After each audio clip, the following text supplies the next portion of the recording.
Islom tarixida birinchi islomga kirgan kim? Ayol kishi. Rasululloh orqasida birinchi bo'lib namoz o'qigan kim? Ayol kishi Xadicha onamiz. Islom tarixida birinchi bo'lib shahid bo'lgan kim? Ayol kishi Sumayya, Ammor ibn Yosirning onasi. Ka'batullohni, ya'ni Makkani o'ziga birinchi maskan qilgan kim? Hojar onamiz. Ayollarning o'rni islomda katta.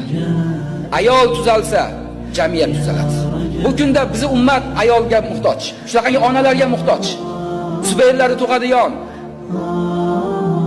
Xolidlari tug'adigan onalarga muhtoj. Bu ayollardan o'tish shunaqa yonma-yon turdi.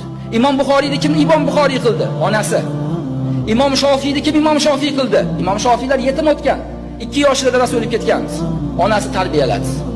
Onasi o'qitdi. Imom Buxoriyga kim hadis yodlattirdi? Onasi yodlattirdi.